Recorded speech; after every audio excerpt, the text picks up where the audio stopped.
We can go ahead and start when you're ready. Okay. It's just about 6:01, so we'll get started. My name is Angela Chavez, and I am a senior planner here with the County of San Mateo's Planning and Building Department. I want to welcome you today to this public workshop. So what I'm going to do is I'm going to just give a brief description of the project. I'm going to give you a little background about the public workshop purpose, and then kind of what our next steps are after this meeting. So the project is a zoned neighborhood mixed use and design review. And the project will also involve a grading permit, and this is for a new 85 unit, 100% affordable mixed use building. The project will be comprised of 5 stories of units, and that's 72 one bedroom and 13 2 bedroom units over a 1-story ground level podium structure that will house some on-grade parking, common areas for the project, and about 625 square feet of retail. The project is located at the corner of Middlefield and First Street. The grading permit is required because the project requires approximately 2,200 cubic yards of excavation and 1,500 cubic yards of fill for a total of 3,700 total cubic yards. The county's grading regulations require that all projects that exceed 1,000 cubic yards be considered at a public hearing.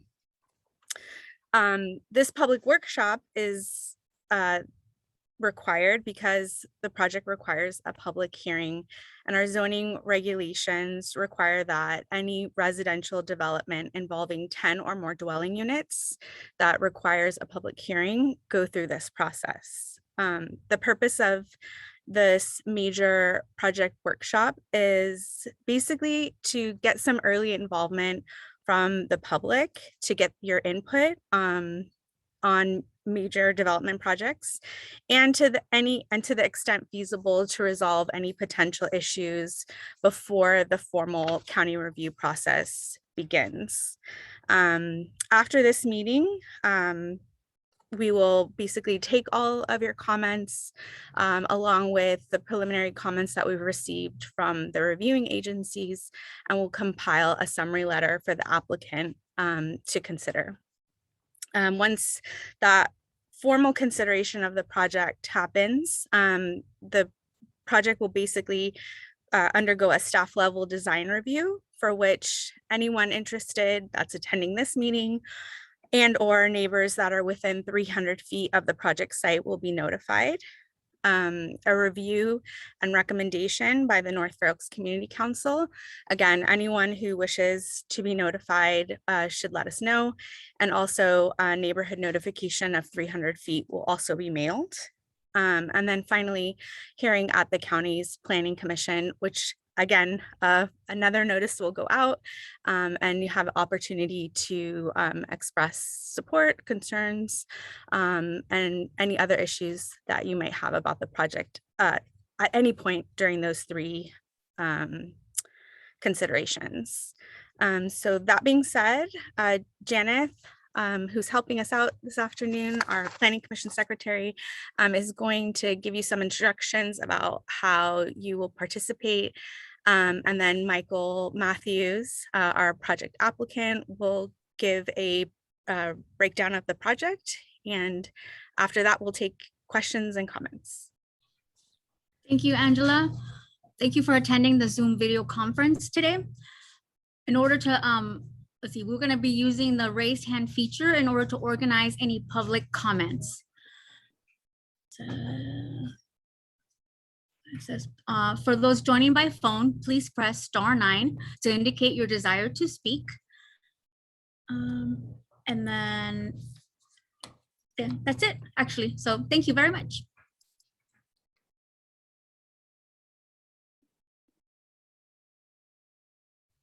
Okay, Michael, you can take over. Thank you so much. So thank you, Angela. Thank you, Janet, for giving me this opportunity to be able to speak to the county in terms of presenting this hopefully exciting project. My name is Michael Matthews. I am the president of Matthews Development Group. I am the owner representative and the developer in charge of working with Global Premier Development in regards to executing this project. I'm proud to be here today, and I look forward to being able to work with the county hand in hand to hopefully be able to execute and approve and move forward with this project in the near future. As Angela had mentioned, this is a 100% senior affordable housing project located on the northeast corner of Middlefield Road and First Street. The project will be a 6-story mixed-use project in which we have 5 stories of residential units with a common area on the 2nd floor with basically parking, a small retail space, and all of the sort of required amenity spaces located on the ground floor. And let's see. There we go. The site plan that we're looking at here, in essence, we have parking on the, mechanical parking on the ground floor. We're providing approximately 39 parking spaces, which include both EV parking, handicap accessible parking, and also a paratransit van parking. Our goal is that this paratransit van will be able to serve this project and another project we're trying to develop that's within a few about 1/8 of a mile from this, to be able to move and service our residents to the various amenities up and down the sort of South Bay area. The project is bounded by commercial properties to the south, the west, and the east, with a single-family residence to the north behind the property. The parcel is approximately 16,000 square feet, and we have 3 major bus stops within 1/8 of a mile of the physical property, and we are approximately about 1.8 miles from the major transit stop there at the Redwood City train station. Additionally, the project in the future will be approximately about 3/10 of a mile from the proposed Dumbarton electrified rail line that I know the county and the state are basically still in the EIR process with. This project is allowed, in regards to the nature of its parking, the project is allowed to reduce its parking requirements since it's a 100% affordable project and the population age will be above 62 years of age. This basically falls within the tenets of AB 385 and also Assembly Bill 2345, which allows us to reduce the parking level to a level needed for the operation of the property only. The project will be providing a 582 square foot retail component at the corner of First and Middlefield. This is anticipated to be more of a grab and go. It's not really meant to be a retail, a sort of what I would call a restaurant type of use, just for the reason being is that I think it falls within the line of the nature of the retail components that line up and down Middlefield in both directions. Additionally, the entrance will basically be taken also from Middlefield, and you'll notice the fact that we have leasing, and we have also common areas up on the 2nd floor, and we have sort of laundry rooms in each floor from floors 2 through 6. On the 2nd floor, as I mentioned before, we have a fairly significant amenity space, about 2,000 square feet. And we have a plaza deck that basically overlooks the First and Middlefield corner. Our goal for utilizing this positioning of this deck was to actually reduce the scale and the massing of the building along this corner, and to be able to give ourselves at least some opportunity to be able to open up the street and sort of reduce the impact of this project going down First Street. The project, as Angela stated, it will be 85 units, of which 72 will be basically 1-bedroom units and 13 will be 2-bedroom units. This is on floors 3 through 6. These are similar units. One thing to take note, that this project is actually proposed and designed to be modular and prefabricated in the basis of how it's actually going to be fabricated and constructed. We have actually, within all of our materials that we have presented to the city, which is one of the very first projects to actually do this, is that we actually integrated the notion of utilizing prefabrication into our traffic analysis, our noise analysis, and everything else we basically have done. We believe that this is a methodology that will, one, actually reduce the amount of impact in the adjacent neighbors. Number two, it will speed up construction by almost 6 months. It would also be reduce the amount of labor force that's going to be required to be on the site on a day-to-day basis. And lastly, it will basically reduce the amount of construction waste by almost 100%. So it is our sort of directive to the design team that this project will be a modular prefabricated construction. And we do believe that there is a significant amount of benefits, not only to the community, to the adjacent neighbors, but also to the county in regards to providing a baseline for how projects could be both developed and constructed in the future within the North Fair Oaks Pacific Plan area. Just to additionally, as we stated, our project is approximately 72 feet, 8 inches in height to the top of the parapet. The overruns are 77 feet. We are allowed to basically utilize this height because of the density bonuses utilized by the state of California. We have done everything in our power to try to find ways to reduce our massing in everywhere we possibly can. We've had a significant amount of input and interface with the I think it's the Redwood City Fire Department in regards to access and to integration of this project in regards to being able to maintain and deal with fire access up and down Middlefield, and also to integrate it with the new specific plan requirements in regards to road improvements, and also for just access around the project. Showing here is basically our typical units. In essence, we have kind of a 1-bedroom / studio, but it's really a 1-bedroom in a way. The other one is 2 bedrooms, pretty simple. And as I stated before, they're going to be prefabricated at factory, not within the area, and actually brought to the site, assembled. We anticipate that once the podium is actually completed, that the actual stacking of these units will take no more than 15 to 20 business days. So as you can see, it's extraordinarily rapid in regards to being able to get a high degree of the main portion of the construction completed in an extraordinarily fast basis. In regards to landscaping, streetscaping, and being able to, in essence, beautify, we are basically fulfilling and integrating and actually working with both the county and the various other divisions within the county to, in essence, follow the required brand new Middlefield street improvement program that's being set off right now. Additionally, we have created, in essence, a rear sort of contemplative garden to, in essence, screen and to sort of provide a higher degree of a sort of screening and privacy to our adjacent single-family neighbors. We've also added a series of planting areas along the front to, in essence, screen some of the facade that is not storefront. That will give us a way to be able to reduce sort of the impact of the physical wall structure that we're, in essence, installing for the garage, but at the same time being able to give it a much more softer and, I think, more contemplative basis to be able to walk along Middlefield.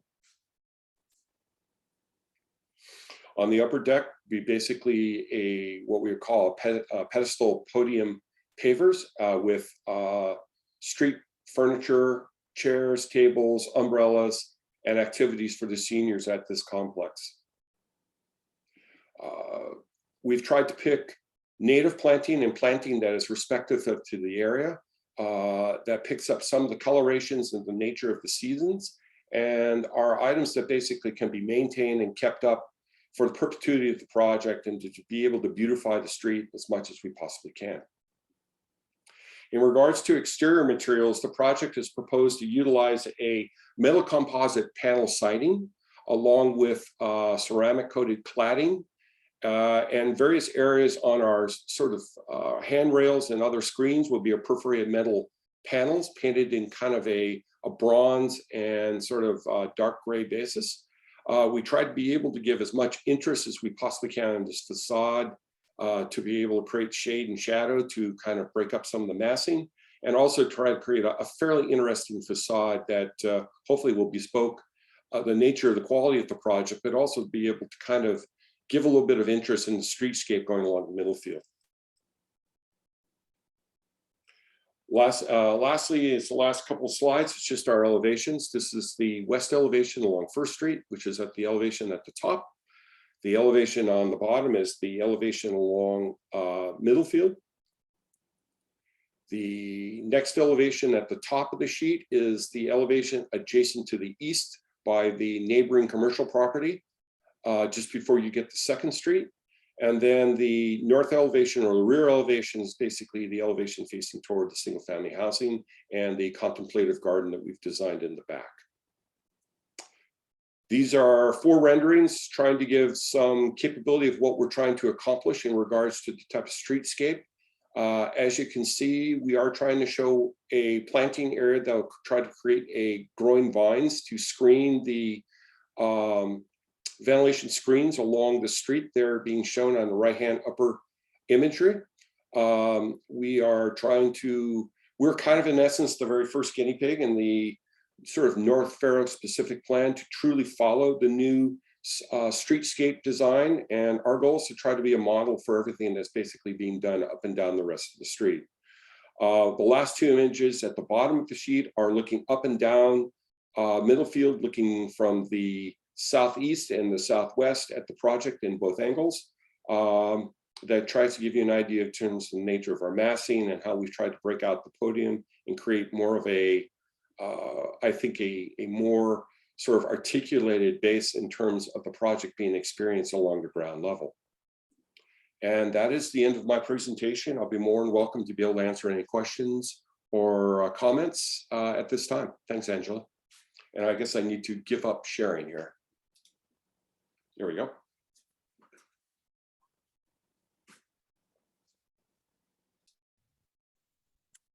Great. I don't know if anyone has comments that they like to provide, but if you wouldn't mind raising your hand, and then Janet will help us facilitate that person by person.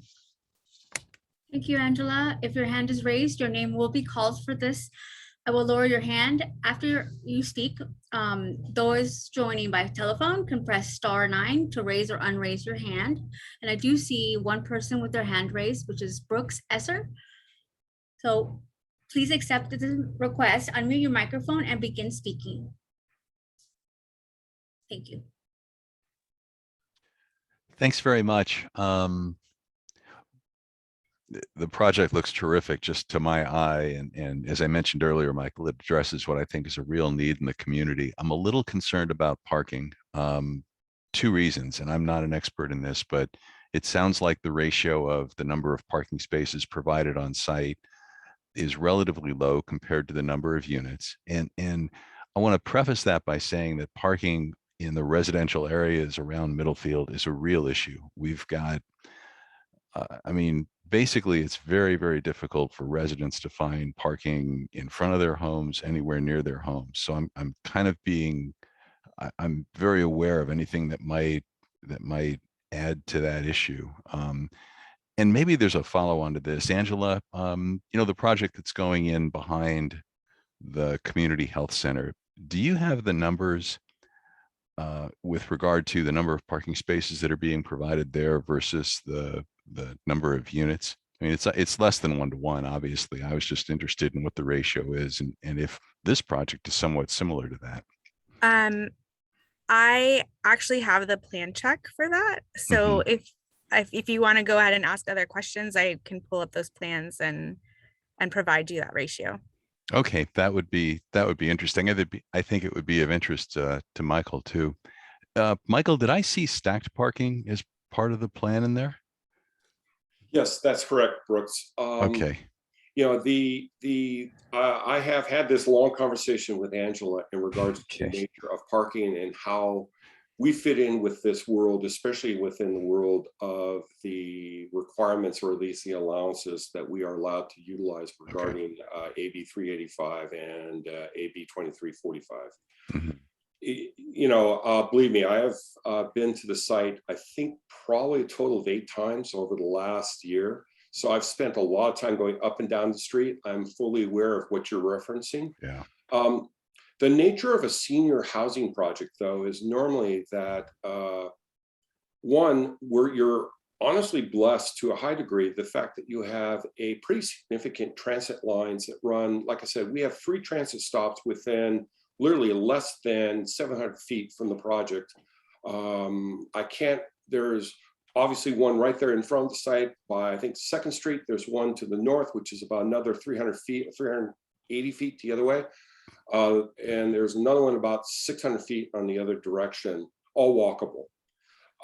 Not only that, but we also anticipate that the Dumbarton rail line, which is also within about 350 feet of the property, is also going to be significant in regards of mobility for senior residences to utilize up and down in essence, the South Bay area in the future, and probably in the next 5 to 7 years, from everything I understand on the basis of where the EIR is standing right now. If I remember right, Angela, they are in a comment section, at least at this time, in regards to that project. Now, irrespective of that being there or not, that was one of the rationales why we actually placed the paratransit bus in the project for residences that either don't want to have a car or cannot have a car because of either visual or acuity basis. We wanted to be able to, they have obviously a connectivity in regards to utilizing the bus lines. That bus line in front of us actually runs, I think, 12 different times during the day, almost every hour. I think it's every hour and 15 minutes. And if not, that was whole rationale why we actually planned for a fairly large paratransit parking spot to be able to be utilized, to be able to take residences up and down, within, say, a 15 or a 20 minutes radius basis of where the project was. So we've taken this quite into consideration, that we understand that we are not, we're not actually required to meet the parking ratios that are stipulated by the county. But at the same token, on optical basis, but also just on a basis of trying to be a good neighbor, and to be able to accept the idea that we are a fully senior project, where, like I said, our population all have to be over 62 years of age, that we're trying to find ways where we can utilize the existing transit basis that sits around us, which is pretty significant, and also to be able to supply other options or optionality in regards to utilizing the van to be able to take them to other places that it exists, within, let's say, between a 20 and 30 minute radius at the very least on the project. Hopefully that answers your question. No, understand. And all I'm doing now is raising the flag, saying it's a hot button issue in the neighborhood, and to come prepared to whatever presentations you're giving with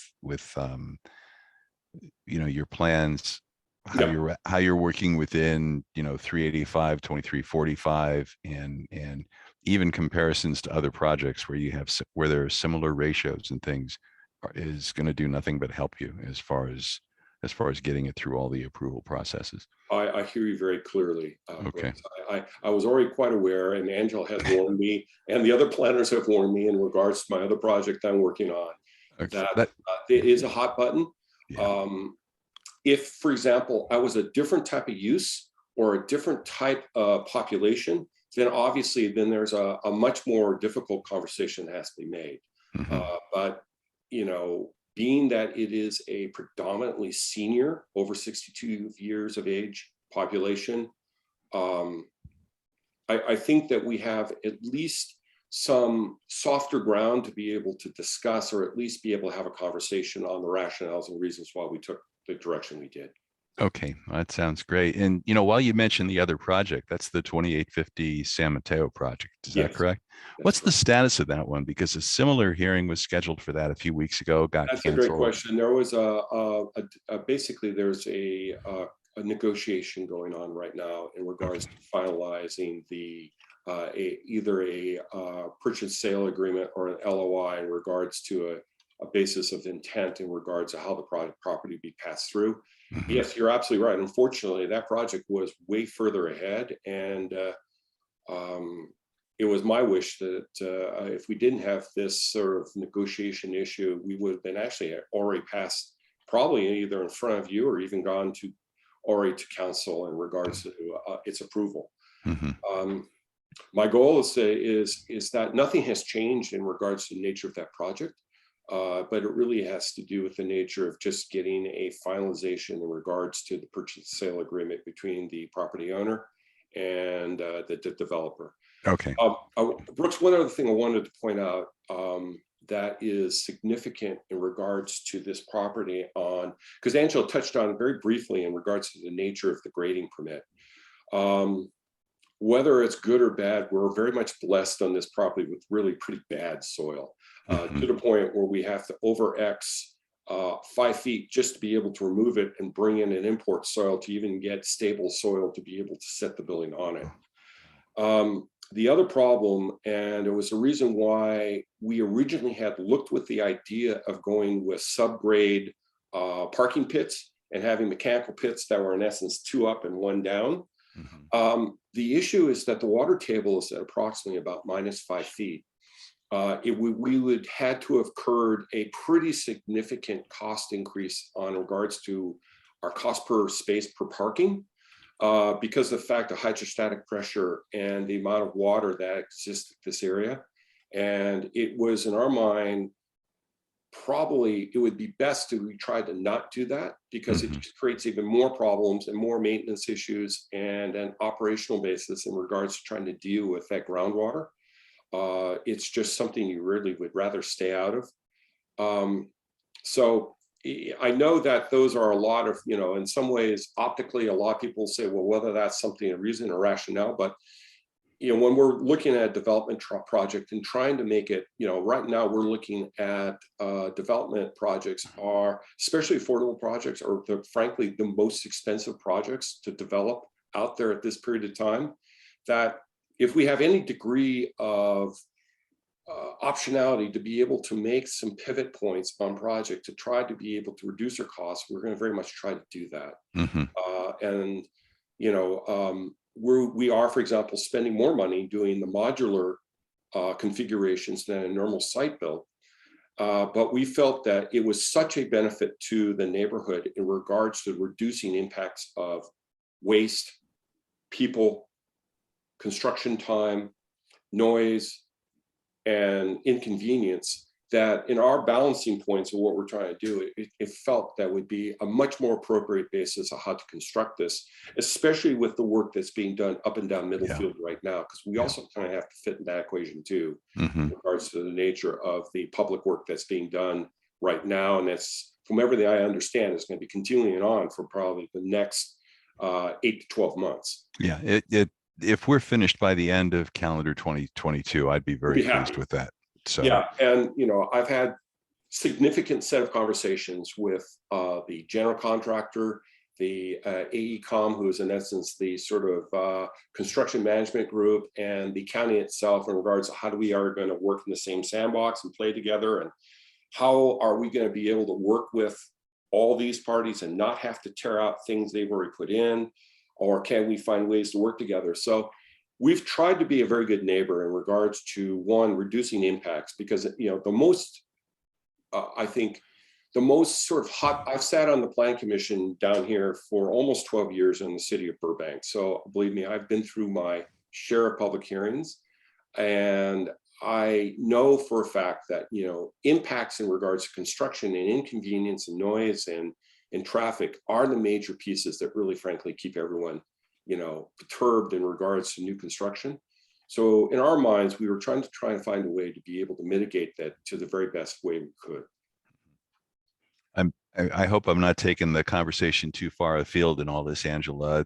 What's the time frame for the project? I mean, when would you like to begin construction? When do you foresee it being completed? My sense would be is depending on whether the dice are rolled in the proper way, and Angela and I have had some significant conversations with that, is that from everything I understand, we'll have a preliminary design review sometime in early January. Our goal is to get comments that are collated of both this hearing and the design review at that time, make any tweaks we need to do, and then try to be in front of you toward the end of January, early February, if I got that right, Angela. And then our goal is to be in front of the Planning Commission in February, March of 2022. Okay. Our goal will be then is that depending on the nature of, how well we feel that we are going to be able to get our entitlements, and whether we are wanting to go by risk to start our documentation. We're about 6 months out from whenever we, in essence, get our entitlements to when we will be back into the city in regards to our submittals, and our goal is to be able to hopefully pull the permits by. So if you take that timeline, we're trying to break ground in late third quarter, early fourth quarter of 2022, and we anticipate that this project will take right around 12 months. Normally, this type of project, if I was building this conventionally, would take almost 20 months to build. Our goal is to try to do it in no more than 14 and hopefully closer to 12. Mm-hmm. So end of 2023 is what you're looking for. At least that would be our wish. Yeah. Okay. Yeah, and just one thing to remember is that the state of California, in regards to their TCAC tax credit applications, have been giving COVID relief in regards to data service. But there's going to be a point where that goodwill is going to be basically ending. So we're doing everything in our power to try to be able to expedite things as fast as we possibly can. So we're not put in a position where we're having to appeal with the state in regards to completion of the project under a data service, because we've been pretty hard in regards to. Angela has been fantastic to work with, and I think we've created a really great working relationship, and I would hope to be the same with you, Brooks, and the North Fair Oaks Community Council, to try to find ways to make sure that we make this process as transparent and optically clean as we can, and be honestly as honest as we can on rationale why we made decisions in the way we did, and hopefully be able to listen, be good listeners, and find ways that if we need to do tweaks, we possibly can to mitigate concerns, and also to be able to make it as best a project we possibly can. Okay. No, I appreciate that. Were you able to pull those numbers, Angela? Oh, here we go. Yeah. Okay. So 2700 Middlefield between the two buildings has 179 units. And total parking for the site, which includes some surface parking, some parking that's dedicated to childcare, but the total number of spaces is 155. Okay. But like you say, there's a child care center there, there's uncovered parking and things like that. Right. Okay. Yeah, I mean, especially childcare, you're going to be. Is that, out of curiosity, Angela, what type of use in regards to? Is it an apartment project? Is it market rate? It's affordable housing. Is it senior, or is it basically just affordable housing? No, it's not necessarily senior. Yeah, that's kind of where I was going to on this. So I mean, when you get into family housing, at least in the ratios I work in, is, irrespective of the nature of what you're allowed to do very in regards to state tenants, you want to be right around 0.75 spaces per key or per room or per unit. For the reason being is that family housing, you may have more than one car per each, unit, and it does become a much more extensive parked basis. Like I mentioned before, especially because we're seniors, there are seniors who cannot drive. There are seniors who are not allowed to drive, and there are seniors that just don't want to drive. Yeah. And we believe that if we were a more isolated project, we're in more of suburban context, and obviously, one, we have the capability of being able to do surface parking, but number two, we would have certainly a reason and a rationale that, because we're not in a type of context that we are here, that we would probably obviously give more parking. The fact is that we are in a fairly transit-rich environment, and we'll do everything I can to, in our operational basis, to be able to utilize that.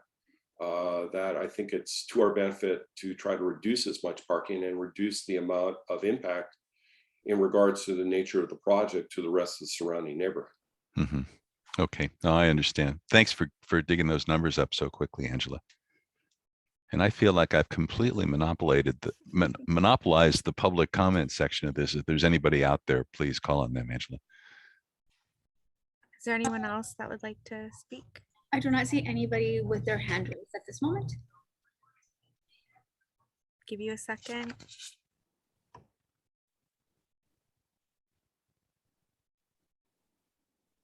No?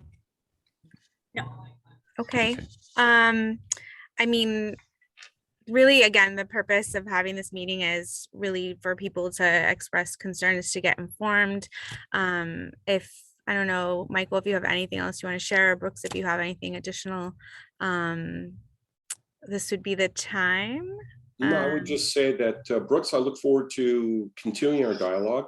Obviously, once we've gone through our initial design review and whatever Angela wishes to compile in regards to this event, we'll obviously take that into consideration. And more than likely, you and I will have a conversation in regards to your concerns and how we best basically present our project to your body in the future. And I look forward to having a conversation after the new year. And I wish everyone a great holiday.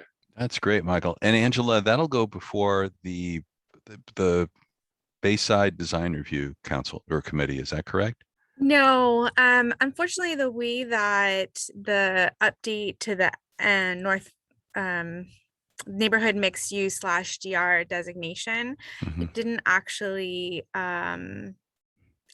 get written the way that I think we generally have done it. So it will actually be a staff level permit, but we will do notification. So if people have concerns that, you know, there is an opportunity to provide comment through that, but it will just be the design review officer that is reviewing the project. Okay, because I thought the Charter of Design Review included, I mean, it's a very small part of Middlefield, but it is, excuse me, of North Fair Oaks, but I thought it ran up and down the Middlefield corridor, and apparently that's not true. Yeah, there was just unfortunately it got written out when they did the update. Okay. So Okay. it is something that we're aware of, and something that I'm sure you're aware that there's a new update coming that will fix some of the things that we're finding through implementation. So that will be one of the things that we address then. When you say a new review, are you talking about the housing element, or is there something else? No, so there's going, I think it just got approved and should be coming. It may be a little time before it makes it to you, but it was the North Fair Oaks Community Plan Addendum, right? There's some updates that they're going to be doing for the implementation. So some zoning updates to complete what the plan intended. Okay, and I'm aware of those, actually. That's right. So this is fixing that will be part of that process. Okay. So, and Brooks, just so you know, we had a whole, like Angela and I had a pretty, Angela, we probably talked about this at least 4 times if I had my count right. We could have easily gone and actually done the design review concurrently or in front of this workshop hearing, but in our minds, optically, it would be, frankly, it would have not looked as good optically as us taking each incremental step in regards to doing the public workshop first, then having the design review afterward, letting the notification period happen organically, and putting ourselves in a position where we take these baby steps that are optically make a hell of a lot more sense than trying to make them concurrent. So we both finally came to that agreement that was the best way of doing it. So that was the rationale, because then we could be able to take any commentary that's received here, everything we've received in regards to the DR, and we could take everything and collate that into a response and a basis of how we modify the project. And then we'd basically be ready to kind of, in essence, come knocking on your door. Okay, well, that sounds terrific. And thanks for the explanation from both of you as far as the process goes. No problem. That's all I have. That's all my questions. Have a great holidays, everyone. Angela, we're yeah, I mean, we were scheduled for a little bit more time, but if no one has anything, I I think we'll call it. If anyone feels that they just don't want to participate publicly, I mean, I'm welcome. You're welcome to send me emails directly. I think my email it's on the notice, as is my phone number. So I'm working to compile a summary of the comments from the referring agencies. I'll include part of obviously our discussion today. So if you have something additional, you're welcome to share that or send that to me directly. Other than that, if we don't have anything, I guess we'll end a little early. Thank you to both of you for making this happen. I truly appreciate it. I know how much work we've had to go through to get to this place, especially through COVID.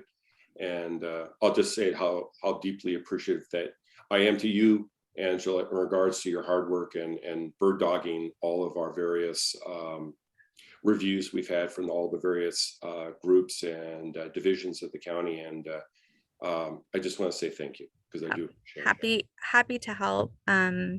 And again, if anyone has anything, you're welcome to email me directly or give me a call. Fantastic. Okay. Thank you very much. Thank you. Thank you, everyone. Thank you. Bye-bye.